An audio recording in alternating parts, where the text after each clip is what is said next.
and welcome back to the Whatnauts Reactor Core number 147.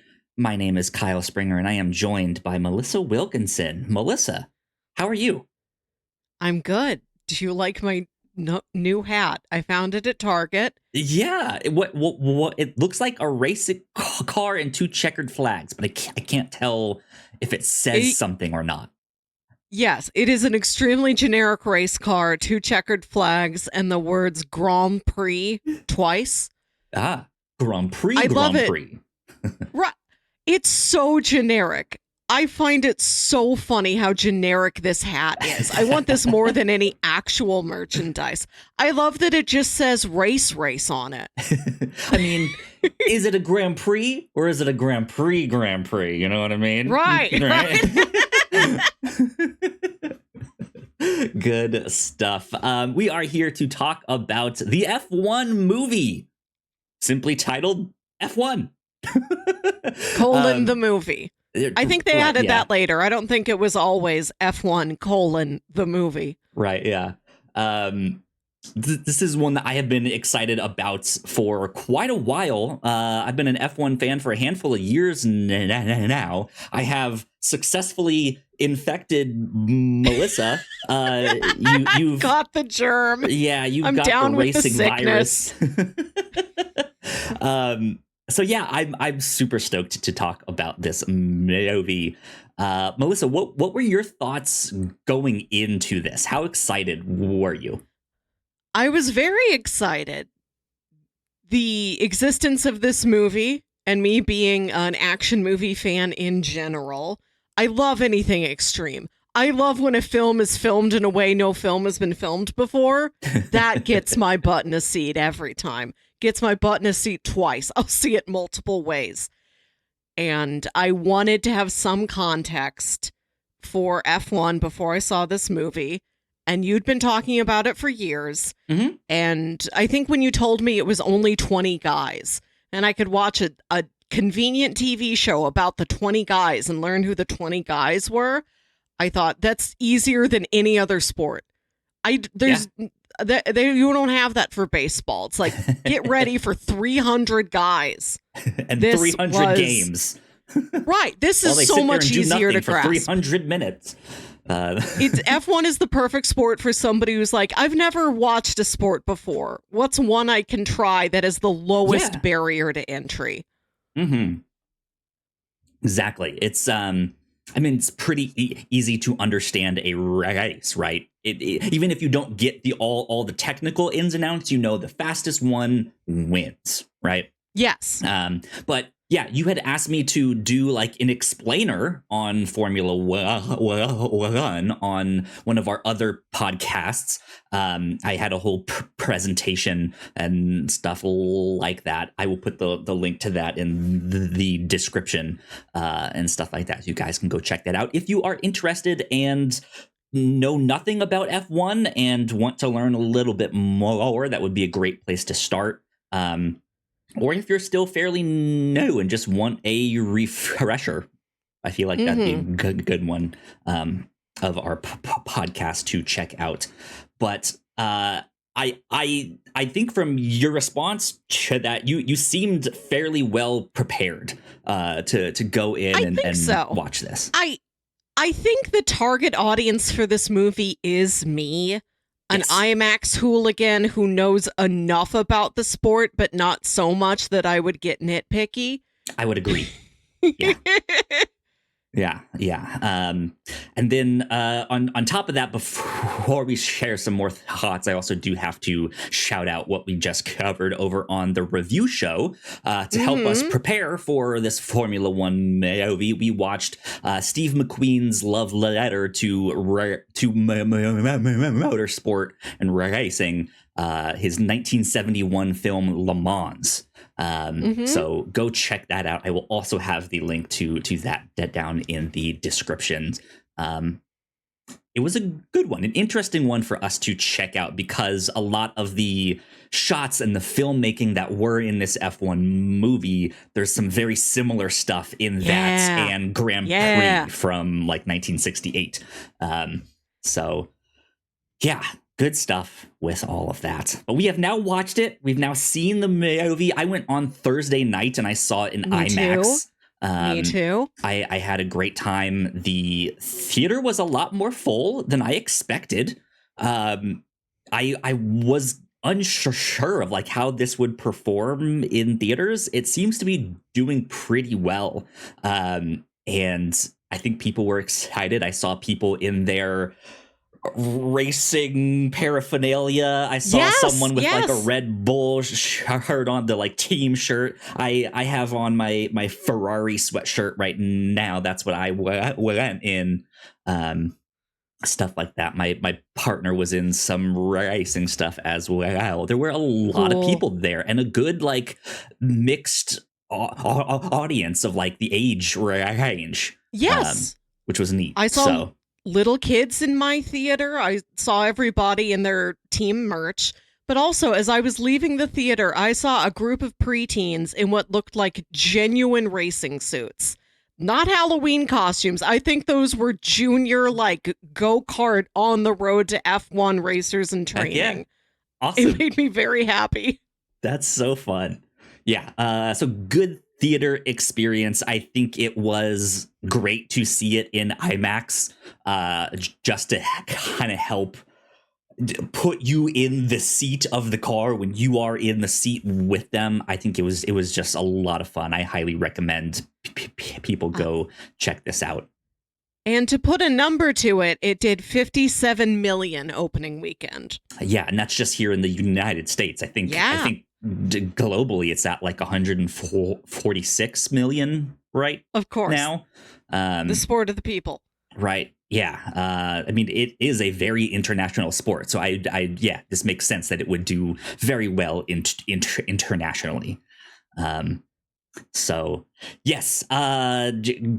The briefest of plot synopses on this. There's an F1 team that is fictional to this movie called Apex, or just APX. And they are struggling. They are kind of the back. They are the slowest of the bunch, and they are trying to take a chance on Sonny Hayes, this kind of older, kind of washed up racer, but he's real experienced. Like he's still quick despite his age, and he has the experience to lead the team to at least a victory, if not the entire championship, right? At least get some points, win a race, stuff like that. And they already have a driver that is a little bit younger. He's also very quick, but he is inexperienced. He's impatient. He's kind of acting out a little bit, and they need someone to kind of mentor him at the same time. And so, yeah, this movie follows the two of them on this F1 team as they are trying to score points, and the competition between the drivers, because each F1 team has two drivers, and they will sometimes work together as a team. At the end of the day, there's only one person that wins, so they do kind of compete against each other as well. So yeah, the struggles to get them to mesh and to work together, as well as the struggles on track of just not having the fastest car. How do they figure that stuff out to get them up there in the points? So that is what this movie is about. Melissa, your thoughts? Every sports movie is about trying to score points. But F1 is unique in that you can be in the sport for several years without ever having gotten a single point.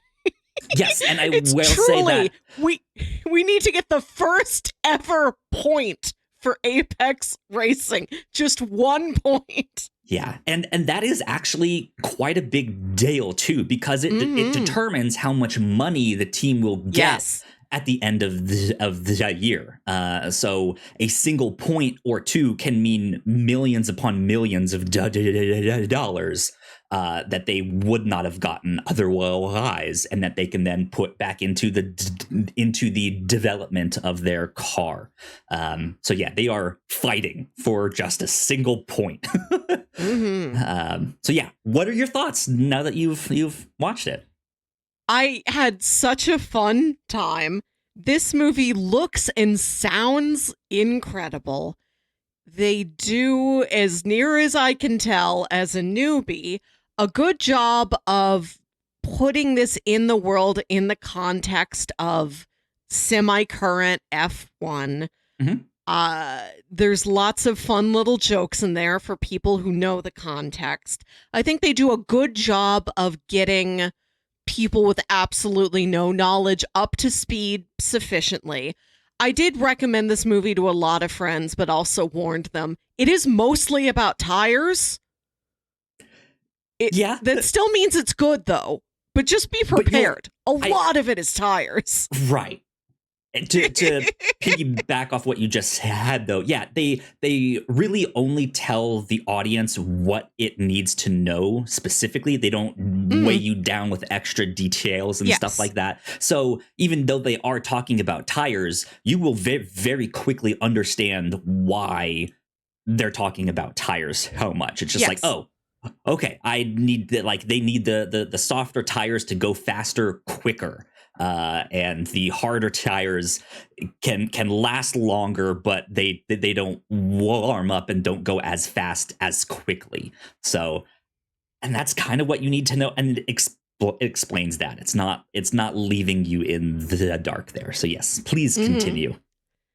The plot is not terribly different than any other sports movie, especially of this ilk. Old legend comes in to contend with promising young hothead, but that's not what you came to this movie for, I don't think. You came to see the athletes you know and love, which is a new experience for me. I've never known or loved an athlete before, like 3 months ago.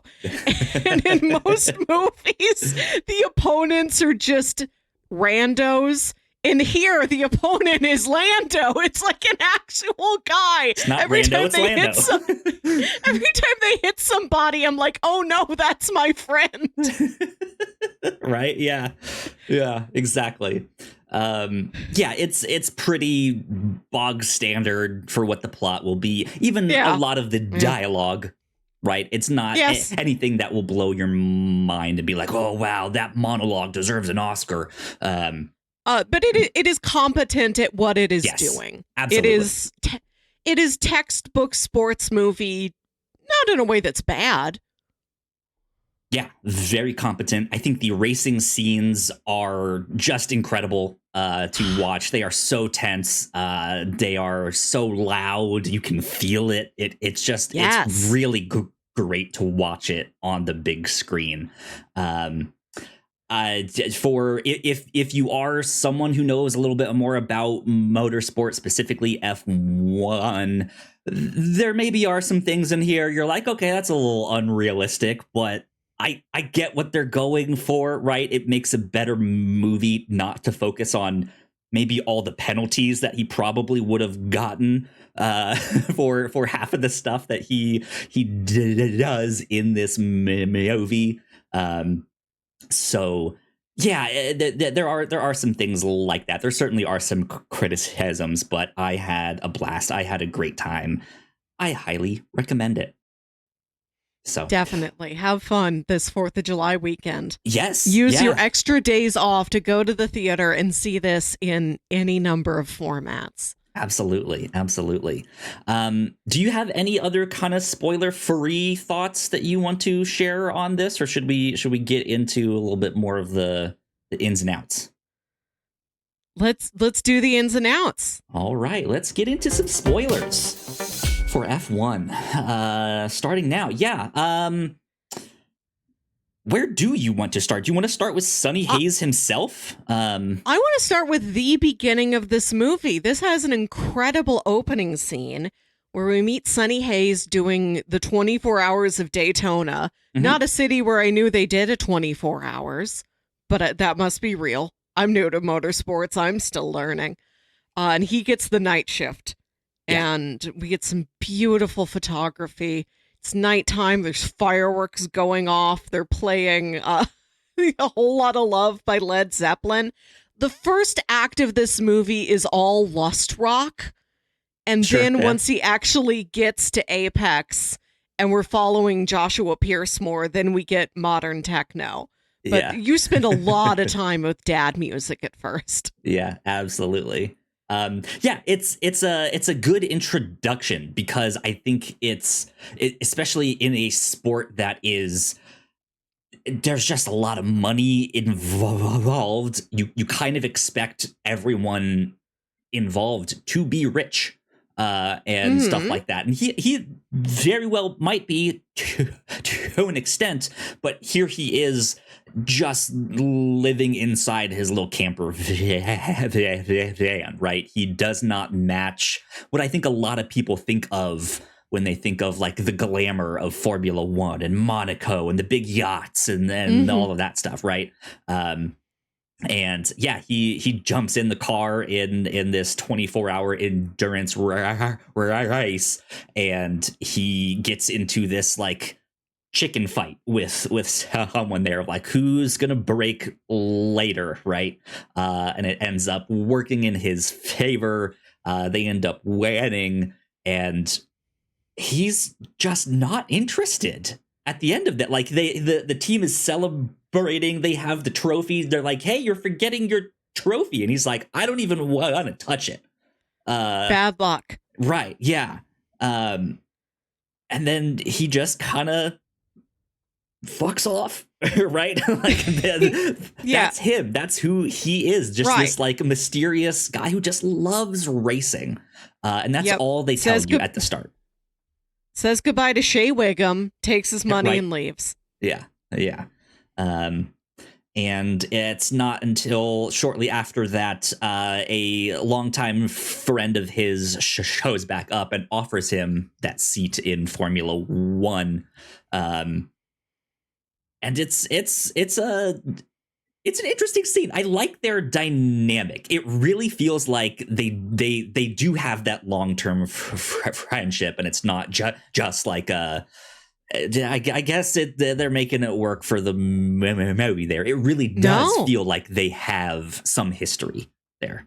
Yes, yes. We meet Javier Bardem as Ruben Cervantes. The two of them were on an F1 team decades ago, and then Sonny got into a terrible accident that thwarted him before he got a championship and kind of ended that arm of his career and left him to try other things. Yeah, they meet in a laundromat, and quietly in the background they play Stroke Me" while Brad Pitt thrusts at a pinball machine. Right, yeah. Just stroke my ego. Come on, No, sell me on this Formula One here. sure. I knew I would give it like 3 weeks. You're going to log on to YouTube and find a lot of fan videos about Sonny Hayes and Ruben Cervantes. I tell you right now. TikTok will be going crazy. Um, yeah, there is some stuff in there where the music is kind of oddly commenting on what's happening in the scene here, Mhm. or making some thought that we're having in our head that much more obvious, right? um I had that exact same thought, but yeah, I like their dynamic.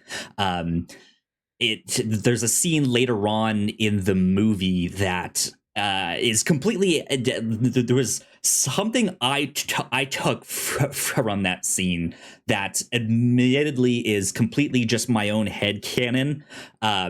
When what was the other driver's name? It was James something, right? No, what was his name? It was The, the, the guy he hit?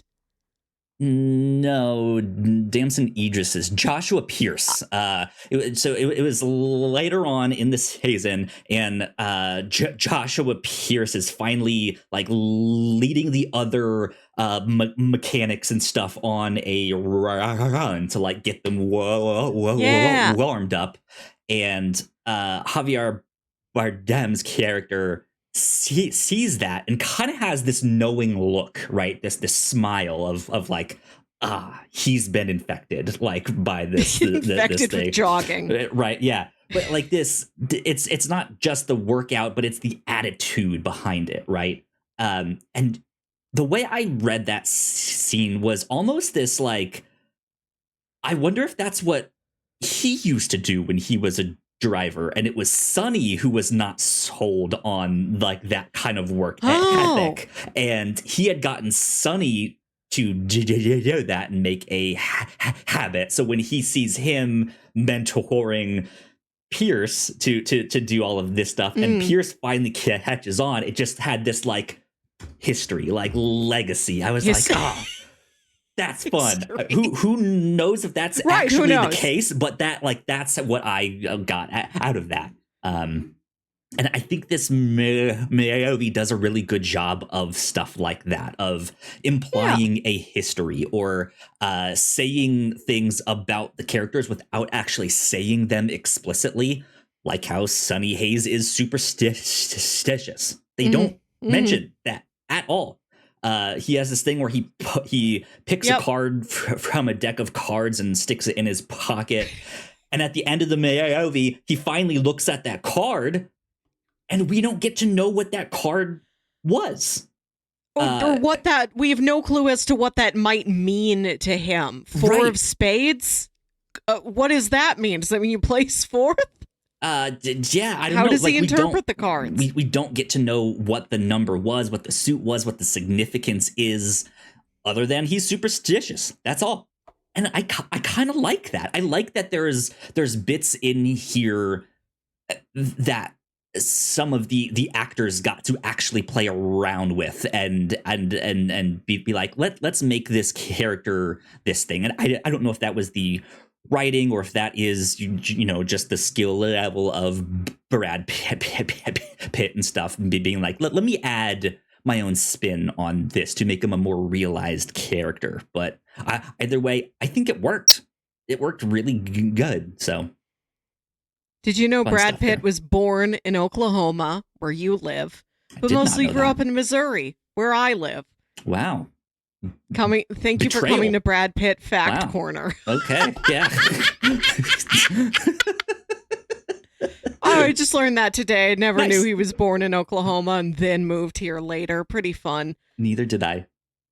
I like the dynamic between Sonny Hayes and Joshua Pierce. This is another thing where I'm like, as far as I can tell, this feels quite real. My knowledge of reality is limited. It's very small. And I like that the movie didn't need them to become best friends. Didn't need them to completely bond. The point is just that you two work well with each other. That's it. That's all we need. Just stop fighting. Yeah. Yeah. Yeah, it's interesting because there have been driver combos in the past where the two drivers had some falling out, and then got put on a team together and was just like, ooh, how's this gonna play out? I think most recently and most famously, that might not be the right word, but just more like high profile was Pierre Gasly and Esteban Ocon. Had a falling out when they were younger, and then they were both put on the Alpine team since they are both French drivers, and everyone was just like, how's this gonna play out here? Which is an interesting angle on F1, is that it's such a exclusive small sport. There seems to be a higher than usual chance that any two people are more likely to have come up together than in most other sports. You never hear about two guys on an NFL team who played in high school together, but you hear about a lot of F1 guys who did go-karts together when they were 10. Right. Yeah. Competed against each other in all kinds of different racing things to get to Formula One. So yeah, like that. I think that aspect is fairly grounded in reality in multiple ways. Because that is also one way to think about a team, a more experienced driver to kind of be the mentor, to kind of level things out, make sure they're consistent in qualifying to get to get positioned to fight for a point, and then a younger driver that they can kind of invest in for the long term, and hopefully through that mentor relationship, right, can go on to be a star. And that has happened in all sorts of teams. So that stuff at least was also realistic and grounded in reality. One of the cornier parts of the movie to me is the girl in the pit crew who just drops stuff. Yeah.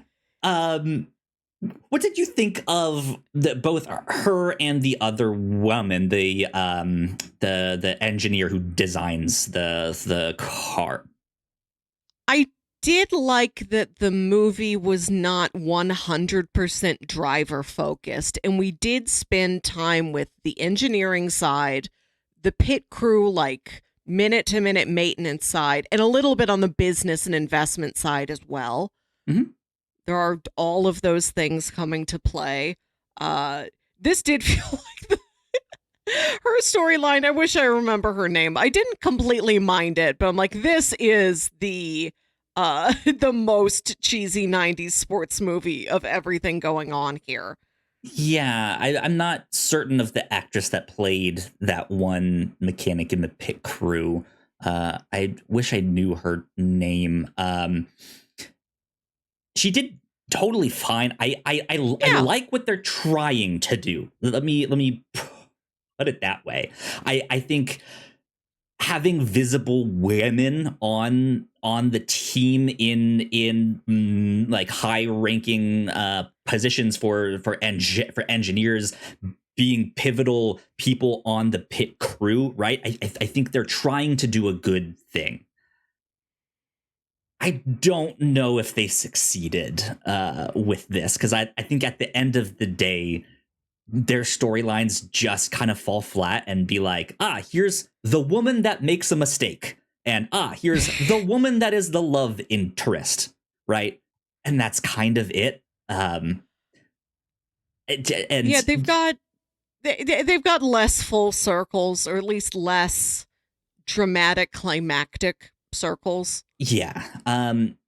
But at the same time, I kind of understand that that's also, like, it's not a movie about a pit crew struggling to find their confidence, right? It's about the drivers here. It is a team sport. The pit crew is very much, right, as we saw, very much affects the outcome of the race. And that's also been one of my critiques of like Drive to Survive on Netflix. I want to see more about the pit crews and how they affect like a story. Because you do see them exercising and like warming up before a race as much as the drivers do. It is such an act of physical and mental integrity as much as anything else is. And I think just because if they do their job right, they're only on screen for 2 seconds, and you might only have 2 or 3 pit stops in a whole race. They are minimal by design. Yeah. But no less impressive. Yeah. So I just think within the context of the movie, it's kind of a difficult spot to be in, right? Because you do want to highlight that, hey, F1 is technically co-ed. Like, there can be women drivers in there. Unfortunately, historically, that has not happened very much. The opportunities just really haven't been there. It's kind of been a boys' club and stuff like that. But yeah, they're just in between a rock and a hard place of like, we want to show everyone and display them like, yes, you can be in this sport and be a woman. But also, the movie was like, okay, here's the one that screws up, and here's the one that's the love interest. And then To there's the be mom. fair, there's also the woman that does PR. Right, yes, yeah. I liked Carrie Condon. I like that she got to be Irish and use her actual accent. Like, this is an international sport. There's no point in giving her another of accents in Formula One. A rainbow of accents. Oh, yeah. And I do really like her as an actress. She is so dynamic with all of those long speeches she has to give, whether it's about something technical or just about Sonny and Joshua not working together. Mm-hmm. I like the poker scene. Yep. That was good fun scene. Yeah, I have nothing wrong with like their performances or anything. There's my only other complaint is more on the like racing side of stuff, where Sonny Hayes is kind of trying to pull out all of these like Harlem Globetrotter almost like tricks up his sleeve to be like, and here's how we can get him higher up in the points, right?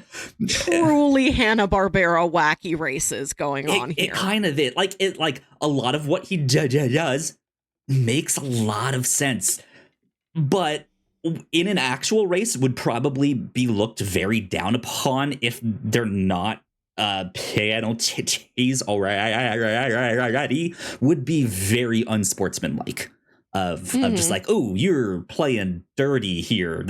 We should take this up with the FIA and see if this is even legal, right?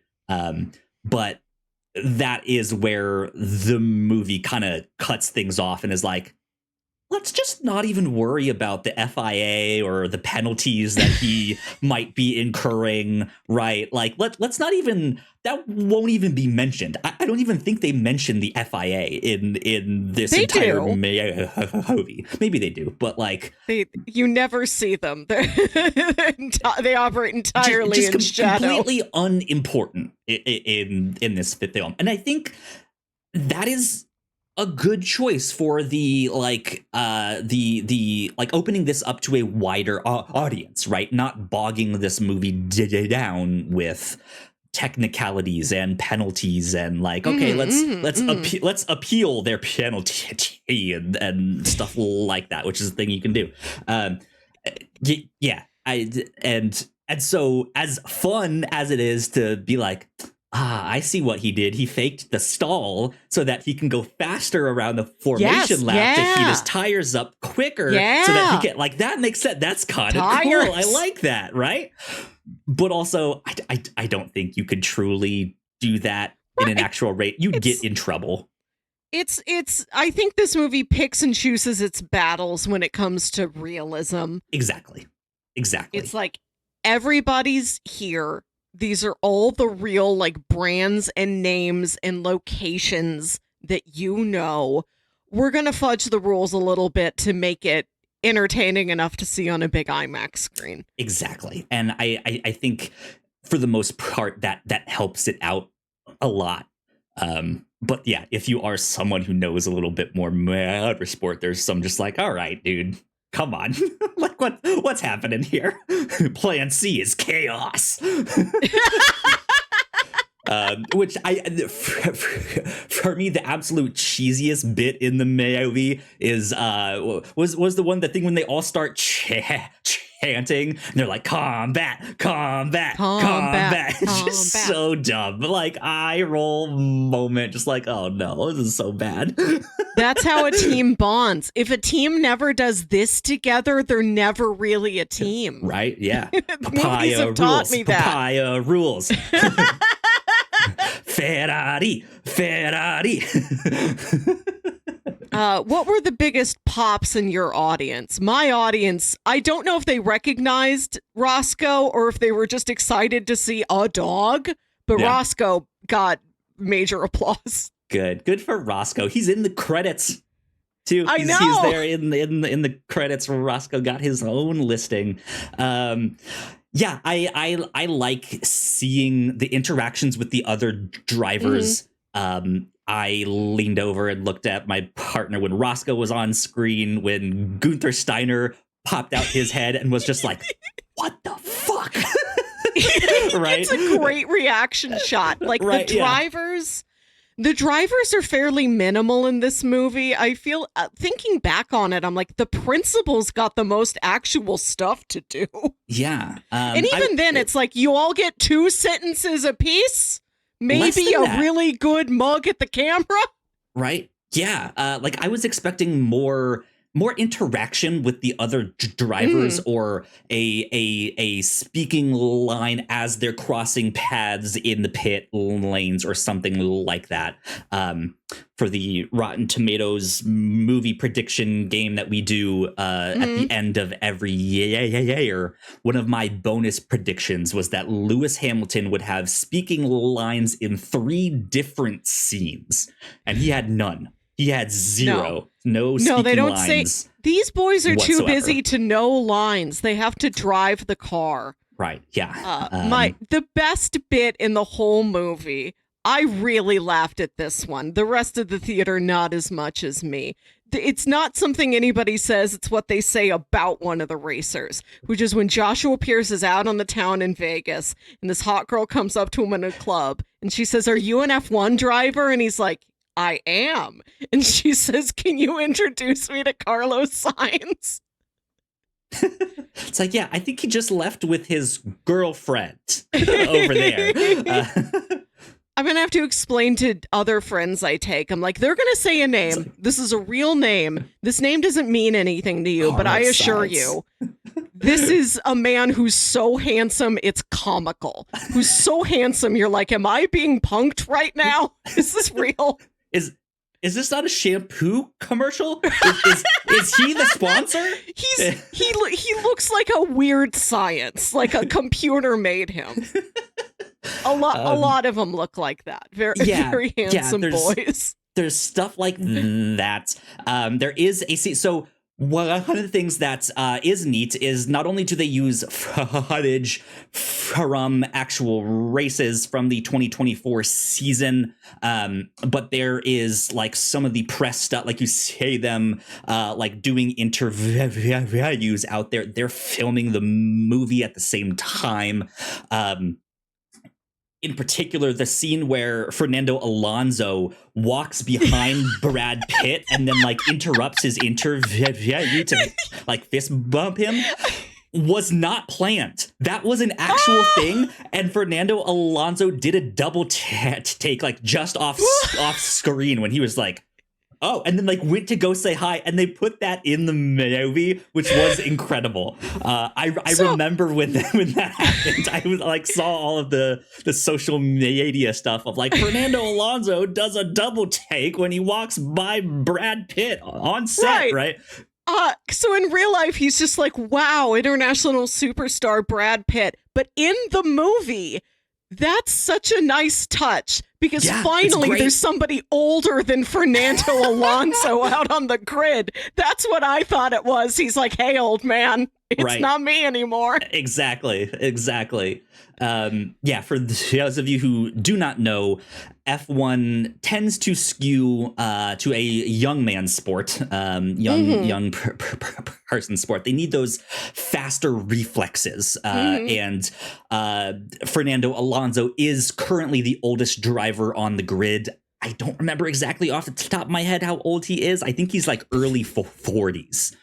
Maybe like 46.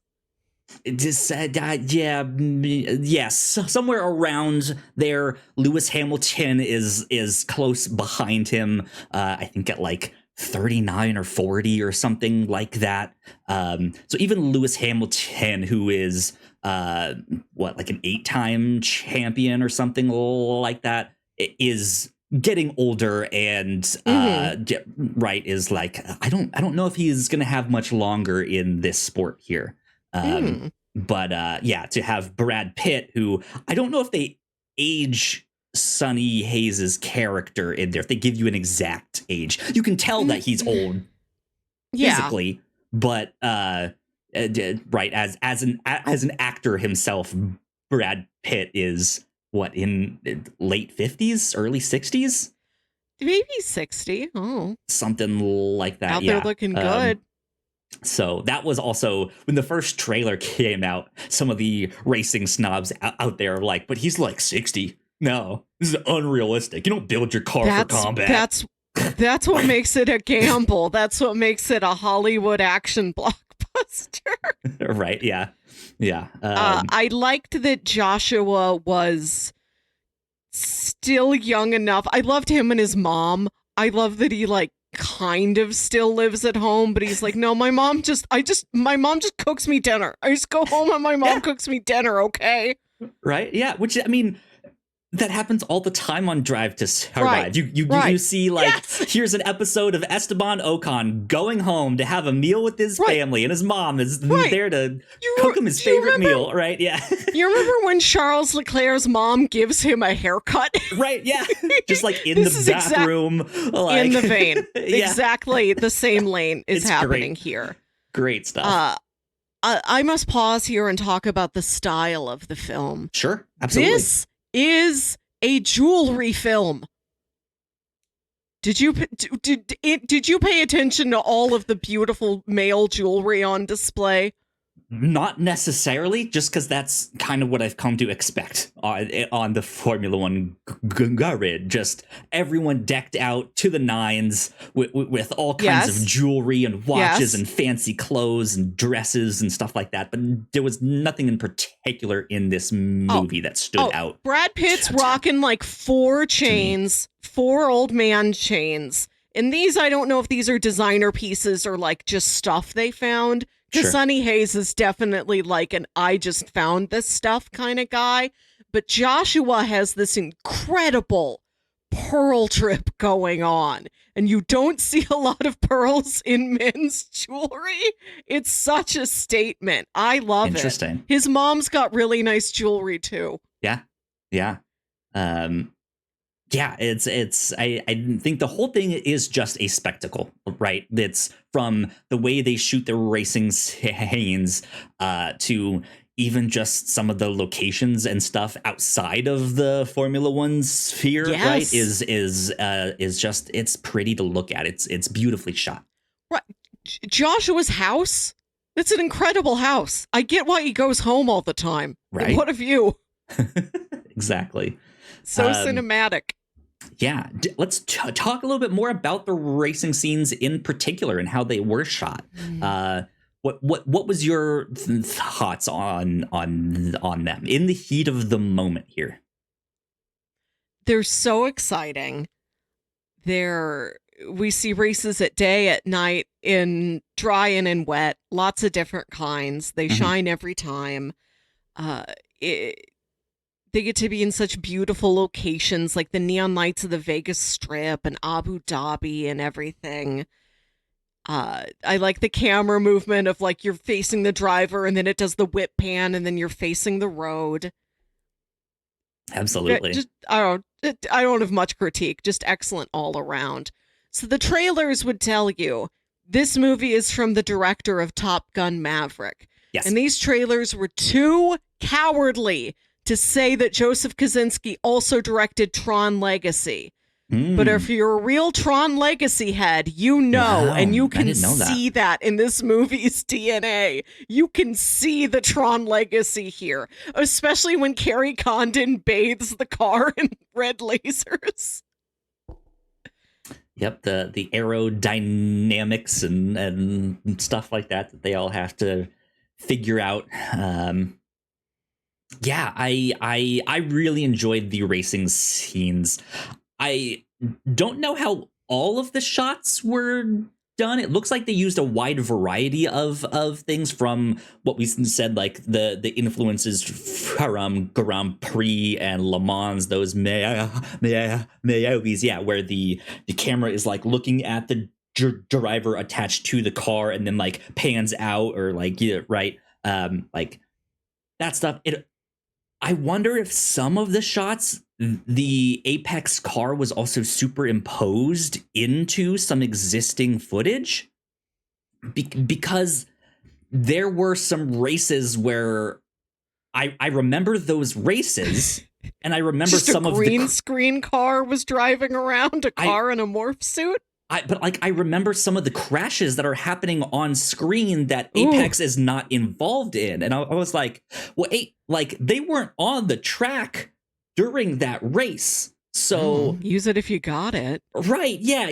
Was there some way that like just in the heat of everything they replaced a Haas with Apex, right? Or did they just superimpose it on top where no one else was driving? I don't know. Like, I'm not sure if that's what they did at all, but I got this vague notion that there was just a handful of them in there. And then, of course, they do their own races sometimes with other stunt drivers out there, and they are like actually out there making passes and crashing the cars to do all of these stunts and stuff like that. So there's gnarly crashes. It's exciting. Yeah. So go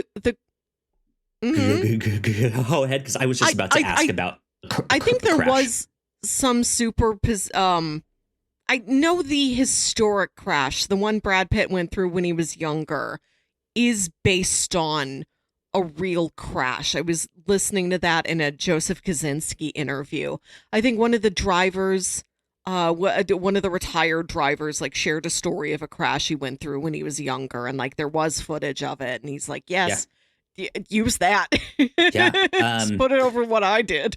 In the driver that he's racing when he has his crash when he's younger is Ayrton Senna. Yes. Who unfortunately passed away in a crash in F1. And he is often referred to as one of, if not the greatest F1 driver to have done it. They know that, like, to be honest, again, I'm fairly new. I have not gone back to watch all of his races and stuff like that. So I'm a little unfamiliar with just how good he was, or if he had won a number of championships. But everyone pretty much agrees that this kid was incredible and would have gone on to win multiple championships. I'm new here, and even I know that, but I have very little context beyond it. Right. The only detailed account I've really heard of that is from Adrian Newey's biography, which he was one of the people that designed the car that he was driving, and has been a major force behind why Red Bull has been so successful recently. And stuff like that. He will be at Aston Martin this next year and helping to design their car. But yeah,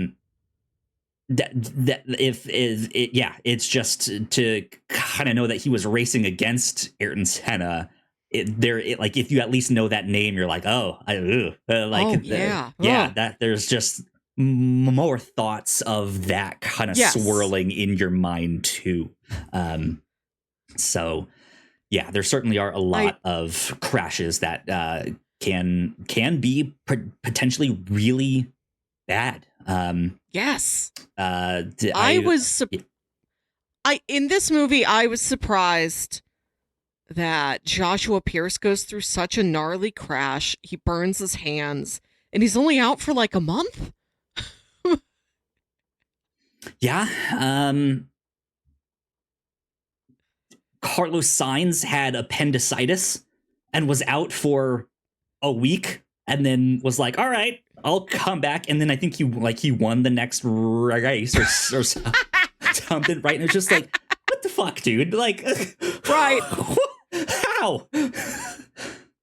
As I go through the Drive to Superhuman. Survive archives, I just got to the episode where Lewis Hamilton wins when he has the flu. Right, yeah. Yeah. These men are superhuman. They're from another plane. Truly. I guess, yeah. I guess if you burn your hands, you don't just Doctor Strange it and go on a quest for years. You're like, all right, back to work. Yeah, I did more jogging. Don't even know Time to magic, go back to work. And right, they can heal. But yeah, what did you think about his big crash? Startling. compare to other crashes you have now seen in other racing and or car related movies? We've seen a lot. I was just talking with a friend yesterday saying that the car crash in Ferrari is the most violent death I've ever seen outside of a horror movie. Yes. Yeah. Yes. Like that one has almost numbed me to other crashes, because I saw him like his car lift up and spin this like spiral People thing. People just lose their heads. Full decapitation. Yeah, and so then when you see the one here in F1 and he's but like he goes full air and he got so much more air than I was expecting. Just like I was sitting there like, he'll be all right. Right. You have I was not, but still, like, there's something about that crash in Ferrari that is just, it came out of nowhere and is so horrific that is just like, oh my God. Like, horrific to like stand or by, just folks watching. Yes. You know? And it's like it's not one innocent symbol of humanity. It's like, no, you killed 10 people. Good Lord. Like just a whole generation of cinema nerds are traumatized by the one crash in Michael Mann's Ferrari. Right, yeah. I have learned it's strange watching F1 and other motorsports that I am starting to watch with more interest. That I know a crash can happen at any time and can be extremely deadly. That hangs over you like a cloud. You're constantly aware. Mm-hmm. But also you have seen such intense like twists and turns and flips, and the car gets crumpled up like tinfoil, and it's like, I'm all right, thumbs up. Yep. Back to the paddock. Yeah. There have been lots of improvements on safety and stuff like that. So and every time something very violent does happen, they do tend to look at like, hey, what, like how can we make sure that this specific thing does not happen again here? So they really try and take that seriously.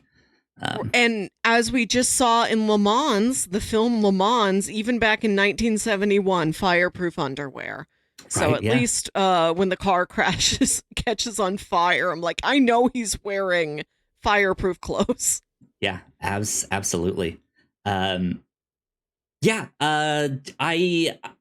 had fun watching this. I think the only other thing that I wanted to mention and talk about is the way the movie ended. I was expecting something else, I think. Yes, as soon as Sonny starts, you can see that he has had like true neurological damage after years of doing this. He's getting double vision. Everything is so wiggly. You're amazed that he can stand and walk around, much less drive a car at 230 miles per hour. Right. I was so certain the movie was going to end with him just racing himself to death.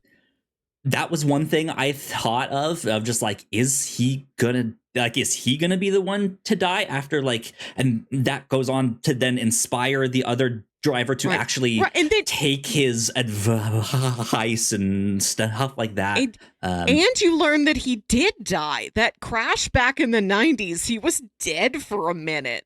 Like, Ruben Cervantes finds that in his files and is like, you never told me the effects were this bad. Yeah. Like, you got carted away, you went into the hospital, and I didn't know everything that happened to you after that. If I would have known, I never would have let you race. Yeah. Or if he didn't die, the thing I think I was mostly expecting was for him to pass out and be in some other crash that like really truly did stop him from racing. Like, now you are paralyzed and there is nothing we can do about this. I thought when he won the race and kind of left as everyone was celebrating, right, to kind of go be by himself, and then what was her character's name? Kate McKenna, right? When she goes to look for him and be like, hey, I wonder where he's at. She should be here celebrating too. I was kind of expecting her to find him passed out on the floor and be like, holy shit, we need to get him to the hospital now. And that kind of be the end, like the sad note of like, I'm done, but I have you, right? Like, then our relationship will last forever. I did the last great race of my career.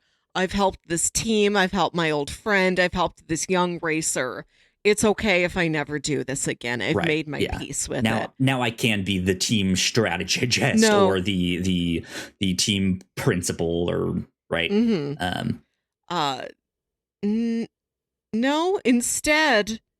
He's fine. He walks it off. He goes racing again.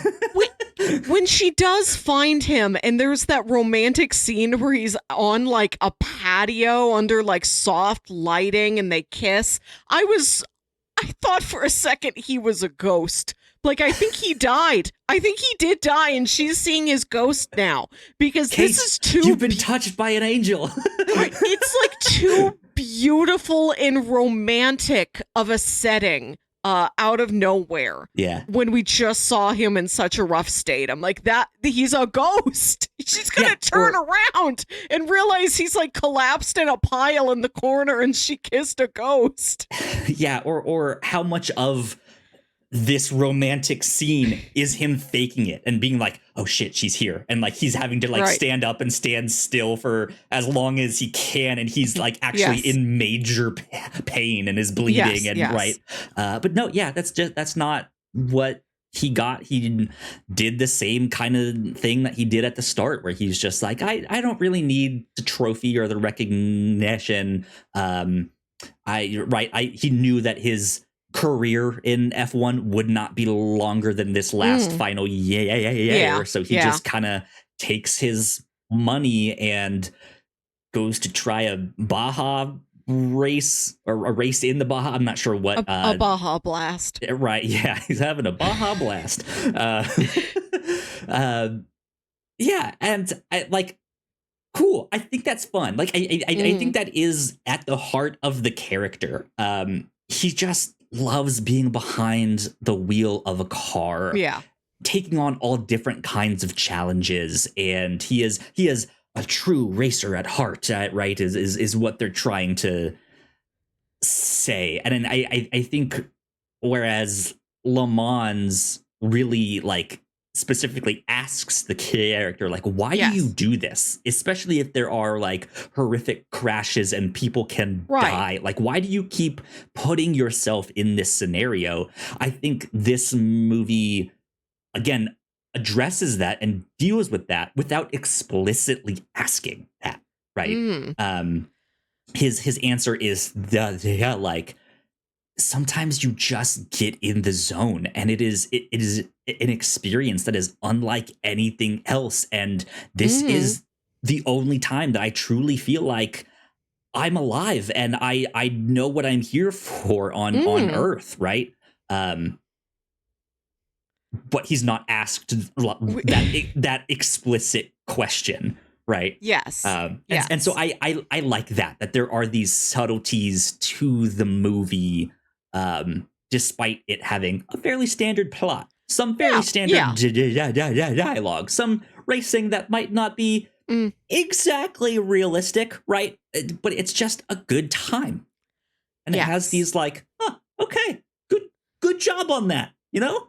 I don't know if you saw Top Gun Maverick. I did. I thought it was fantastic. Another movie I very much enjoyed, really hit in IMAX. That's also a movie where the audience is largely expecting Maverick goes out in a blaze of glory, Rooster takes the lead. Yeah. And instead, Maverick not only survives, but does save the day. And that's exactly what happens in this movie. You're like, surely this old man will die now. No, he's still alive. He is going to take the the trophy, or literally or metaphorically, over the young man, but then he will sort of bow his head and say, and now you, young man. Yeah. Which is what we're going through on a meta level.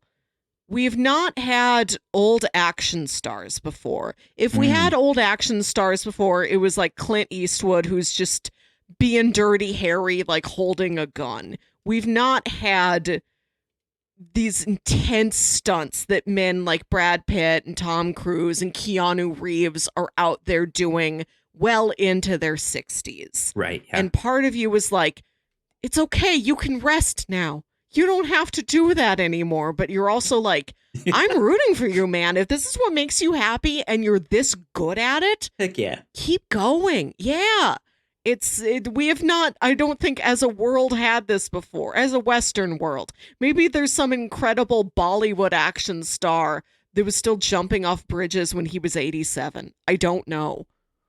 Yeah. Though I feel something like that probably would have made it over to the US. I'm just like, man, look at this incredible old man just and all these stunts and stuff like that. But yeah, you're right. That is an interesting spot that we now are in Hollywood and filmmaking in general, right?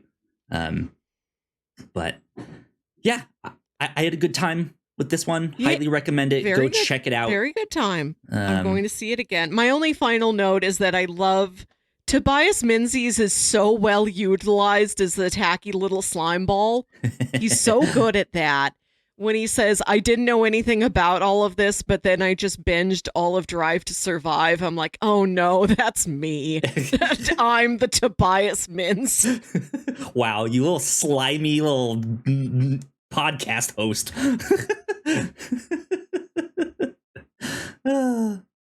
Good stuff. Well, yeah, I think that is about it. That's all my thoughts on F1 the movie. I feel like if there's nothing else from your end, we can kind of wrap things up right there. Yeah. All right. Well, once again, if you want to support what we do here at the Whatnauts, you guys can do so over at patreon.com/the Whatnauts and get access to some good fun stuff over there. But yeah, let's wrap things up. Melissa, where can the people find you on the internet? Can email me. Just email me at yourhostmelissa@gmail.com. Give me your Vegas travel tips. I really want to go to Vegas now, whether it's a race weekend or not. Yeah, indeed. If you want to get in touch with me, I am at Kyle Springer. And if you would like to stay up to date with all of the stuff that we do here at the Whatnauts, we are at thewhatnauts.com on Blue Sky.